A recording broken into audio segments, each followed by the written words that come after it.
નમસ્કાર વિદ્યાર્થી મિત્રો, સરસ્વતી ગ્રુપ ઓફ એજ્યુકેશન દ્વારા ચાલતા આ ઈ-લર્નિંગ પ્રોગ્રામમાં હું બ્રિજેશ સાકળેચા આપ સૌનું હાર્દિક સ્વાગત કરું છું.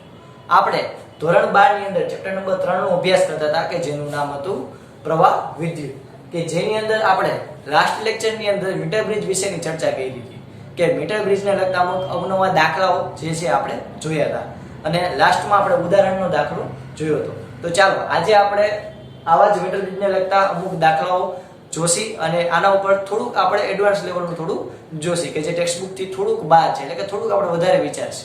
ચાલો તો આપણે પહેલા તો આપણું ઉદાહરણ સ્ટાર્ટ કરીએ. એક્ઝામ્પલ સ્વાધ્યાયના દાખલા નંબર 3.10. સ્વાધ્યાય દાખલા નંબર 3.10. તો એની આપ તમે રકમ જોવો તો એમાં 3 પ્રશ્ન પૂછેલા છે. 3 માર્કમાં પૂછાઈ શકે આ ક્વેશ્ચન. તો આ 3 ક્વેશ્ચન આપણને પૂછેલા છે. એમાં સૌથી પહેલા આપણને એવું કીધેલું છે કે 1 મીટર બ્રિજ આકૃતિમાં દર્શાવ્યા પ્રમાણે y અવરોધ 12.5 ઓહમ હોય ત્યારે છેડા n, એટલે અહીંયા આપણે જનરલી ચર્ચા કરીએ તો r s l1 અને l2 આ ચાર કિસ્સા આપણે શોધવાના આવે. એટલે કે આ ચાર કિસ્સા છે એની આખી આપણી રમત છે, જેમાં આપણને પહેલા કીધેલું છે કે y અવરોધ 12.5 ઓહમ હોય ત્યારે એ બિંદુથી તટસ્થ બિંદુ 39.5 સેન્ટીમીટર અંતર, એટલે કે L1 કેટલું મળે છે 39.5 સેન્ટીમીટર. ક્યારે? તો કે જ્યારે આયા આપણે આ s ની જગ્યાએ આ રકમમાં આપ્યું છે x અને y, તો y નું કેટલો અવરોધ કીધો 12.5 ઓહમ નો અવરોધ. તો જ્યારે y ઉપર 12.5 ઓહમ નો અવરોધ લગાડેલો હોય ત્યારે આપણને તટસ્થ બિંદુ કેટલું મળે છે 39.5. તો L2 કેટલું હશે 100 L1, એટલે કે 100 39.5, એટલે કે L2 બરાબર આપણને અહીંયા મળશે 60.5 સેન્ટીમીટર. આપણને L2 મળી ગયું. સિમ્પલ. મીટર બ્રિજના સૂત્ર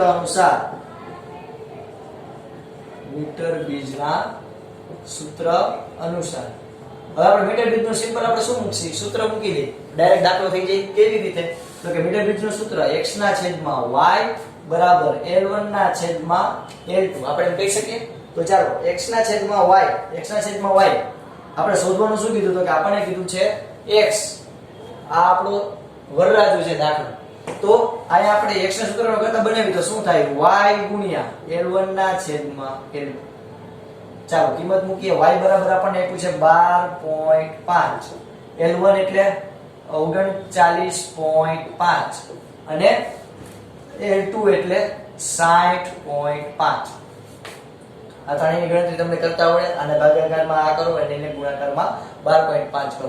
આવું કરતા આપણને x ની વેલ્યુ કેટલી મળે? તો કે x ની વેલ્યુ આપણને મળે છે 8.16 ઓહમ. એટલે કે આપણને જે અજ્ઞાત અવરોધ હતો એનું મૂલ્ય કેટલું મળશે 8.16 ઓહમ. તો આ આપણો પહેલા ક્વેશ્ચનનો આન્સર હતો. ચાલો આપણને બીજું ક્વેશ્ચન શું પૂછ્યું? તો કે બીજા આપણને ક્વેશ્ચનમાં એવું પૂછ્યું છે કે હું આના છેડા ઉલટાવવામાં આવે, એટલે કે આના અવરોધ છે એની અદલા બદલી કરી નાખું, અવરોધની અદલા બદલી કરી નાખું. તો જો સિમ્પલ, પહેલા તમે કન્સેપ્ટ સમજજો કે આપણું હકીકતમાં અત્યારના રચના આવી છે આ x, આ છે y, આ x, આ y, અને એની એક્રોસ આ જે તાર જે છે, આ જે તાર, આ તારની અંદર આપણને કંઈક અહીંયા ગેલોમીટર જોડેલું હશે અને અહીંયા કંઈક ચોકી કણ હશે. આટલી લંબાઈ છે L1, આટલી લંબાઈ છે L2. તો આપણી અત્યારના રચના આવી છે. આપણે જે પહેલો કિસ્સો જોયો એમાં આપણી રચના કંઈક આવી હતી કે આ બિંદુને હું કહું A, આને કહું B, આને કહું C અને આને કહું D. આવડી જાય એટલું. ચાલો તો પહેલા આપણી રચના આવી હતી. હવે આપણને શું કીધું? તો કે આમાં છેડા ઉલટાવવામાં આવે. છેડા ઉલટાવવામાં આવે એટલે તો કે આ y જે છે એને અહીંયા રાખવામાં આવે અને x ને અહીંયા રાખવામાં આવે. તો ભાઈ y ને અહીંયા રાખવામાં આવે એટલે કે y ઉલટાવવામાં આવે. તો ઓબવિયસ વાત છે કે આ લંબાઈ છે એ ઉલટાઈ કે ન ઉલટાઈ? અહીંયા L2 આવી જાય, અહીંયા L1 આવી જાય. Common sense. ઓકે, તો એના ઉપરથી આપણને બીજા ક્વેશ્ચનમાં એવું કીધું કે જો x અને y ના સ્થાન અદલ-બદલ કરવામાં આવે તો ઉપરના બ્રિજમાં તટસ્થ બિંદુનું સ્થાન શોધો. તો તટસ્થ બિંદુનું સ્થાન આપણે શોધવાનું છે. તો આપણે આ L2 છે અહીંયાથી આપણે શોધવાનું રહીએ તો L2 કેટલું મળ્યું તો આપણને 60.5. તો બીજા એક તટસ્થ બિંદુ થાય તો L2 બરાબર તટસ્થ બિંદુ, કારણ કે આપણે સ્થાનની અદલા બદલી કરી, અવરોધની અદલા બદલી કરી, તો ઓબ્વિયસ વાત છે લંબાઈની પણ અદલા બદલી થઈ, એટલે L2 બરાબર તટસ્થ બિંદુ બરાબર કેટલું આવશે 60.5 સેન્ટીમીટર. આટલું ક્લિયર? ચાલો તો આપણે કહી શકીએ કે અત્યારના કે ઓલમોસ્ટ આ રીતે પણ તમે ગણતરી કરી શકો, અથવા તો આપણે બુકની રીતે જોવા જઈએ તો આપણને આ રીતે ગણતરી આપેલી છે કે આની ગણતરી આ રીતે પણ તમે કરી શકો. આ કન્સેપ્ટ વાઇઝ છે, તમે ડાયરેક્ટ તમારા સમજણ શક્તિથી તમે સમજી શકો. બીજી રીત આપણે બુકમાં જે છે એ રીતે આપણે કરીએ તો જો આપણે સિમ્પલ નિયમ શું છે તો કે નિયમ છે આપણને છેડાની અદલા બદલી કરવાની કીધી, એટલે અહીંયા આવશે y ના છેદમાં l બરાબર x ના છેદમાં 100 માઈનસ l. તો આના ઉપરથી આપણે કિંમત મૂકીએ એટલે અહીંયા y આપણને કેટલું આપેલું હતું 12.5 ના છેદમાં l બરાબર x કેટલું મળ્યું આપણને x મળ્યું 8.16 એના છેદમાં 100 માઈનસ l. તો બેના આને આ ગુણાકારમાં જશે, આ ગુણાકારમાં જશે એટલે 12.5 કૌંસમાં 100 માઈનસ l બરાબર 8.16 into l. ઓકે, આની અંદર ગુણાકારમાં જાવ તો 12.5 એને ગુણ્યા 100 એટલે આ કેટલું આવશે? ઓકે ચાલો માઈનસ 12.5 l બરાબર 8.16 l. આ માઈનસ l બરાબર ની બાજુ જઈએ તો પ્લસ l એટલે શું થાય 1250 બરાબર 12.5 l પ્લસ 8.16 l. આના પછી તમે સાદુરૂપ આપી અને તમે l મેળવો તો l કેટલું મળશે તમને 60.5 સેન્ટીમીટર. તો l બરાબર તમને મળશે 60.5 સેન્ટીમીટર. એટલે શું થયું તો કે તટસ્થ બિંદુનું સ્થાન ઈ તો આપણે મેળવ્યું હતું. એટલે આ રીતે કરો તો પણ ચાલે અને આ રીતે કરો તો પણ ચાલે. ઓકે, આને જે તમે સાદુરૂપ આપો એટલે શું મળશે l બરાબર 60.5 સેન્ટીમીટર. જો નીચે નો દેખાતું હોય તો અહીં લખ્યું છે. ક્લિયર? તો આના ઉપરથી તમને 100 માઈનસ l કેટલું મળશે? 100 માઈનસ l તમને મળશે 39.5 સેન્ટીમીટર. આનું ઉલટું થઈ જશે, સિમ્પલ વાત છે. ચાલો આપણે આટલી વસ્તુ ક્લિયર કર્યા બાદ આટલું પેલા બધું લખાઈ ગયું. ચાલો લખી લો પેલા ફટાફટ.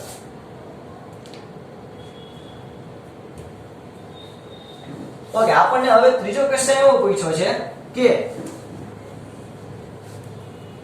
સોરી હજી માફ કરશો, હજી એક વચ્ચે ક્વેશ્ચન એવો રહી ગયો પેલા ક્વેશ્ચનમાં કે શા માટે ધાતુની જાડી પટ્ટીઓ છે એ રાખવામાં આવે. તો કે જે તાંબાની જાડી પટ્ટીઓ રાખવામાં આવે એનો અવરોધ જે છે એ કેવો હોય? અવગણ્ય હશે, એટલે આપણે એ રાખીએ છીએ. જો વધારે અવરોધ વાળી વસ્તુ હોય તો આપણે એનો પર અવરોધ કાઉન્ટ કરવો પડે. ઓકે, આપણને પછી કીધો છે ત્રીજો ક્વેશ્ચન. ત્રીજા ક્વેશ્ચનમાં આપણને એમ કીધું કે જો બે છેડાઓ છે એને ઉલટાવવામાં આવે તો, બંને છેડાઓ છે એને આપણે ઉલટાવવામાં આવે તો, એટલે કે આપણું માની લો કે વેસ્ટર્ન બ્રિજ આવી રીતે હોય. જો આપણને એમ કીધું કે બ્રિજને તટસ્થ બિંદુ આગળ ગેલોનોમીટર અને બેટરીની અદલા બદલી કરતા, એટલે કે જો ફોર એક્ઝામ્પલ અત્યારની આપણી રચના કંઈક આવી છે.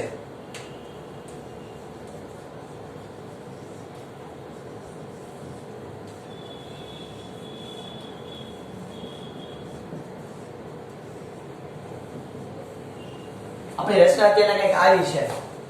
ફોર એક્ઝામ્પલ આ A, આ B, આ C અને D. અત્યારની આપણી રચના કંઈક આવી છે.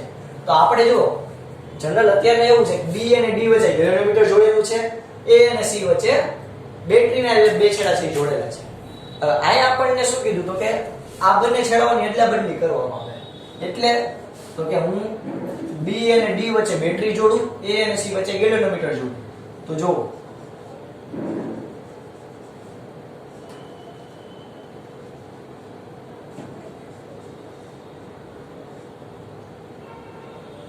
આ A, B, C અને D.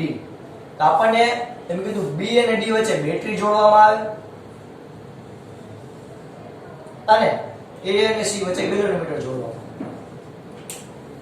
તો એ રચના તો જો એ જ થઈ. અહીંયા બે અવરોધ, અહીંયા બે અવરોધ, અહીંયા બે અવરોધ હતા, અહીંયા બે અવરોધ હતા. આ બેના ગુણોત્તર ક્લિયર થયું? ફોર એક્ઝામ્પલ આનો ગુણોત્તર અહીંયા હશે r, અહીંયા હશે 2r, અહીંયા હશે r, અહીંયા હશે 2r, તો આ વેસ્ટર્ન બ્રિજ બનશે. તો એવી જ રીતે અહીંયા તમે રચના જુઓ તો આ 2r 2r, તો આ બેનો ગુણોત્તર અને આ બેનો ગુણોત્તર સરખો છે. જો r ના છેદમાં r એટલે 1, આ 2r ના છેદમાં 2r એટલે 1, તો બે બાજુ ગુણોત્તર કેવો આવ્યો? સરખો. તો વેસ્ટર્ન બ્રિજ સંતુલિત. અહીંયા પણ જો r ના છેદમાં 2r એટલે 1 ના છેદમાં 2, r ના છેદમાં 2r એટલે 1 ના છેદમાં 2, તો અહીંયા ગુણોત્તર કેવો આવ્યો? સરખો. એટલે અલ્ટિમેટલી આ આકૃતિ છે એમાં તમે છેડા બદલાવો તો પણ વેસ્ટર્ન બ્રિજમાં કાંઈ ફેરફાર થાય નહીં, જો અવરોધ આવી રીતે રાખેલો હોય. ક્લિયર થયું? એટલે કાંઈ પણ પ્રકારનો ફેરફાર થશે નહીં. એ ક્વેશ્ચનનો આન્સર એવો આવશે કે કંઈ પણ જાતનો ફેરફાર થશે નહીં. ચાલો ફટાફટ લખી લ્યો.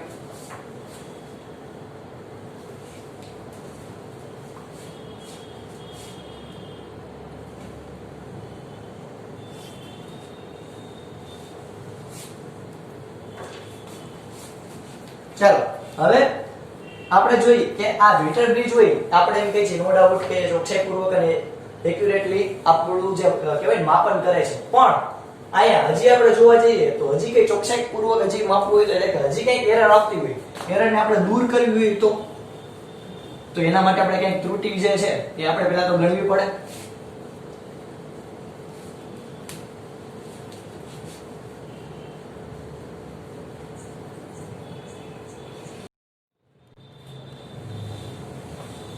ચાલો તો હવે આપણે વાત કરીએ મીટર બ્રિજમાં આવતી ત્રુટિ વિશે.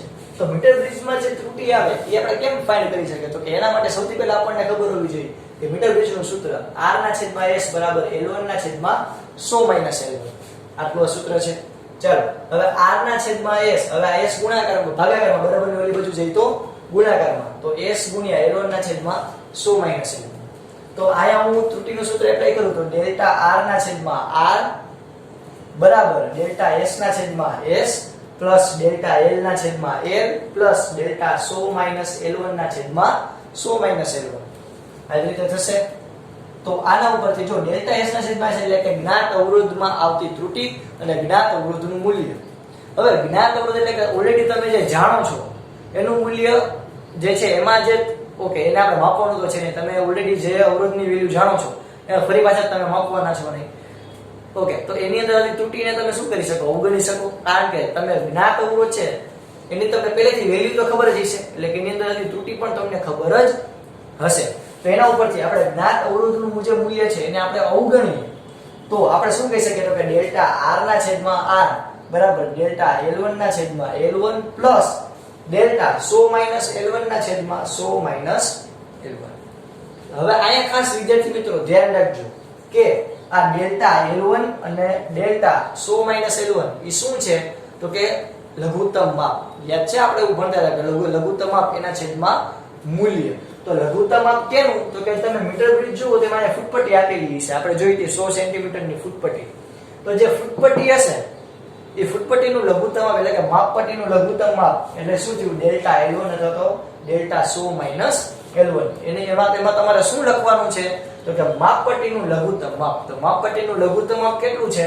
1 mm. 1 mm એટલે તો કે 0.1 સેન્ટીમીટર. એટલે અહીંયા તમે એમ લખી શકો કે 0.1 સેન્ટીમીટર ના છેદમાં l1 પ્લસ 0.1 સેન્ટીમીટર એના છેદમાં 100 - l1. ઓકે, ચાલો લખી દીધું બધાએ આપણે. હવે આના ઉપરથી એક નાની એવી દાખલી કરી નાખીએ. ચાલો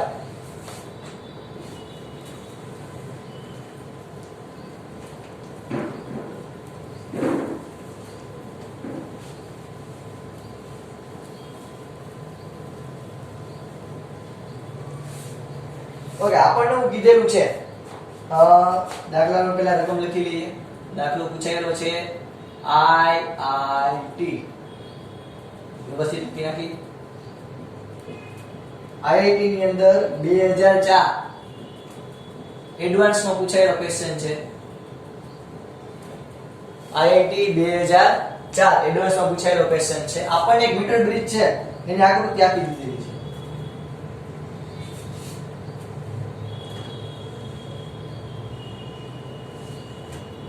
આ A, આ B અને આ C. ઓકે, હવે અહીંયા આપણને કીધું છે કે A અને B વચ્ચે R અવરોધ જોડેલો છે. B અને C વચ્ચે 90 ઓહમ નો અવરોધ જોડેલો છે. કેટલા? 90 ઓહમ. અહીંયા એક માપપટ્ટી પણ આપેલી છે.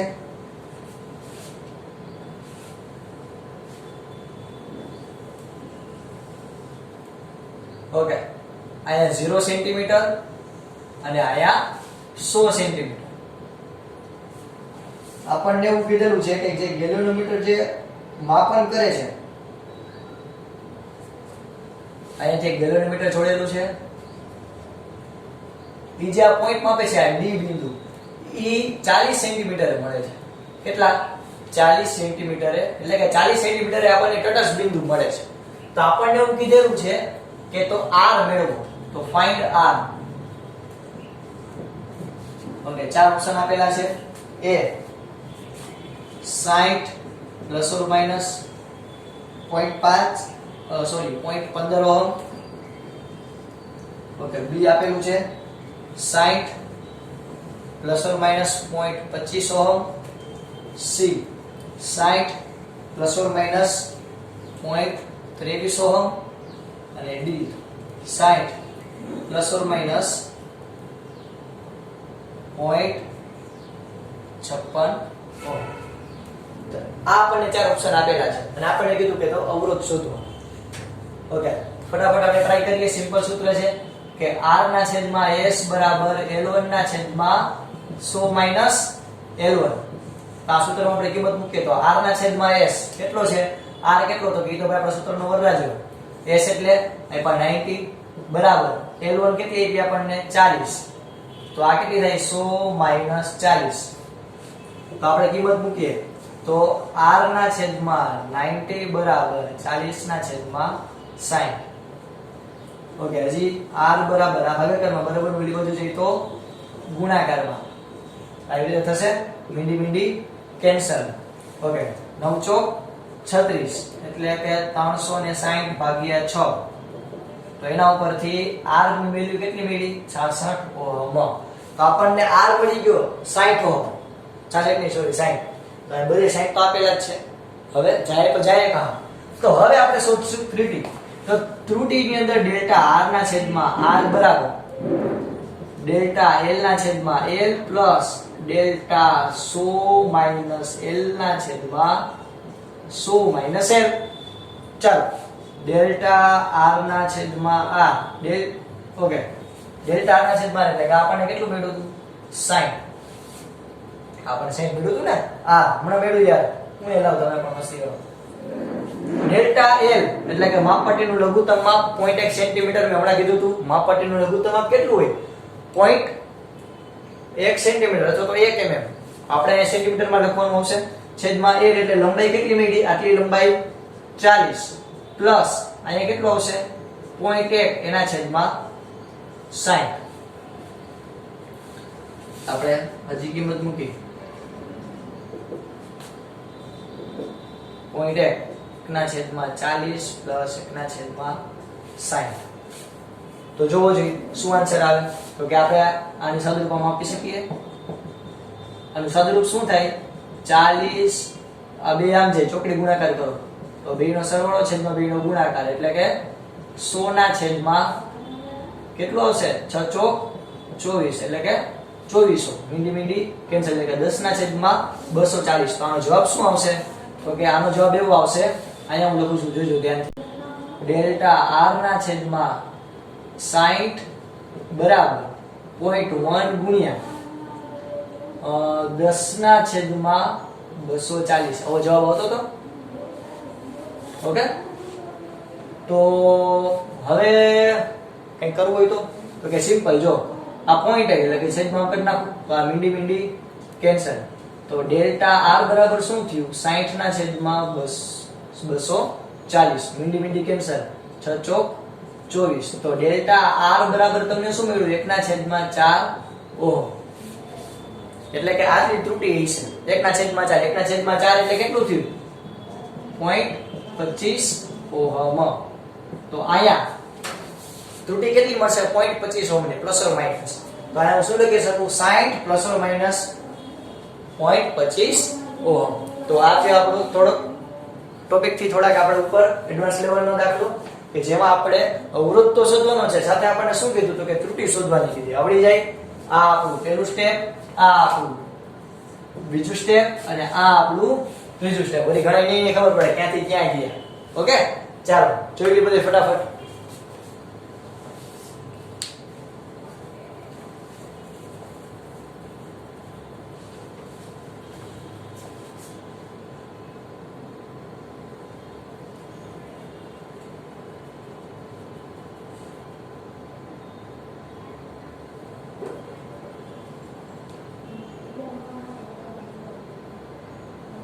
ચાલો હવે આપણે હજી એક જોઈ અલગ પ્રકારનો દાખલો.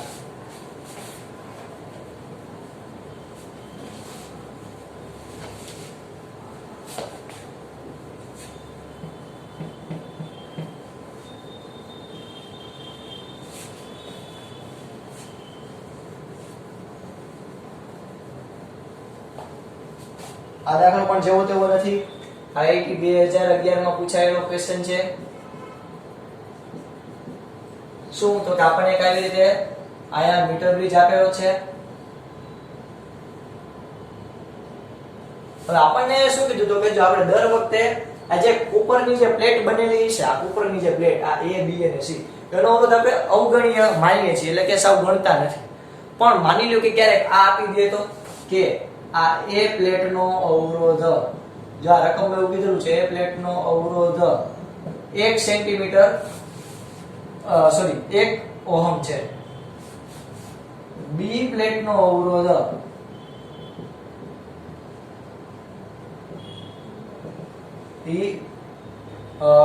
આ પર સેન્ટીમીટર નો આવશે, સોરી 1 ઓહમ પર સેન્ટીમીટર અને 2 ઓહમ પર સેન્ટીમીટર. એટલે એકમ લંબાઈ દીઠ અવરોધ આપણને આપેલો છે. અને આપણને એમ કીધું છે કે આ જે પટ્ટી છે, આ જે પટ્ટી એનો અવરોધ છે એકમ લંબાઈ દીઠ અવરોધ 1 ઓહમ પ્રતિ સેન્ટીમીટર અને આ છે 2 ઓહમ પ્રતિ સેન્ટીમીટર. તો આની અંદર તમારે કેવી રીતે કરવાનું રહેશે તો કે જો સિમ્પલ આપણું પહેલા તો સૂત્ર. ઓકે, પહેલા એકવાર રકમ જોઈ લો. x કેટલા આપ્યા છે, r કેટલા આપ્યા છે તો કે આ આપણને આપેલા છે 10 અને આ આપણને આપેલા છે આટલી L1 જેટલી જે લંબાઈ છે એ આપણને આપેલી છે 52. તો આ L2 આપણી કેટલી થશે 100 - 52 એટલે 48 થશે. ચાલો તો આપણે જોઈએ r ના છેદમાં 10 બરાબર r ના છેદમાં 10 બરાબર ઓકે શું થાય 52 ના છેદમાં 48. ઓકે, નોર્મલ દાખલામાં આટલી થાય. પણ તમને જ્યારે આયા ઉપરની પટ્ટીનો અવરોધ આપેલો હોય, એકમ લંબાઈ દીઠ અવરોધ આપેલો હોય, તો આની અંદર તમારે આ પટ્ટીનો અવરોધ ઉમેરવાનો, કારણ કે 52 જે છે એ A પટ્ટી પાસેનો અવરોધ છે અને આ B પટ્ટી સોરી આ C પટ્ટી પાસે પ્લેટ પાસેનો જે અવરોધ છે એ 2 ઓહમ છે. તો અહીંયા તમારે પ્લસ શું ઉમેરવો પડશે 2. તો હવે આનું અલ્ટિમેટલી શું થશે 53 ના છેદમાં 48 ને 2 50. તો હવે તમારે ગણતરી એમ કરવાની કે r બરાબર r ના છેદમાં 10 બરાબર 53 ના છેદમાં 50 મિલી કેન્સલ, એટલે કે r બરાબર 53 ના છેદમાં 5 ઓહમ. હજી તમે આનું સંદર્ભ આપી શકો. ક્લિયર છે વિદ્યાર્થી મિત્રો? તો મેઈન આપણે 3 પ્રકારના દાખલા જોયા. પહેલું નોર્મલ આપણા મીટર બ્રિજ વાળા, પછી આપણે ધીરે ધીરે મીટર બ્રિજની અંદર સમાંતરમાં કંઈક અવરોધ જોડી દઈએ, s જે અજ્ઞાત અવરોધ છે એની સાથે કોઈક સમાંતરમાં અવરોધ જોડી દઈએ અને પછી તમને વેલ્યુ શોધવાની કે આપણે ઉદાહરણમાં જોયું. ત્યારબાદ આપણે છેડાની નીચે બદલી કરી તો પણ કાંઈ ફેરફાર ન થયો, આપણે સ્વાધ્યાયના દાખલામાં જોયું. ત્યારબાદ આપણે ત્રુટિ જે ઉદ્ભવે છે મીટર બ્રિજમાં માપવામાં એ આપણે જોઈ અને ત્યારબાદ છેલ્લે આપણે શું જોયું તો કે તમને જ્યારે કોપરનો અવરોધ આપેલો હોય ત્યારે તમે કઈ રીતે અવરોધ ફાઇન્ડ કરી શકો એ જોયું. બરોબર, આટલું ક્લિયર થયું. જય ભારત, જય હિન્દ.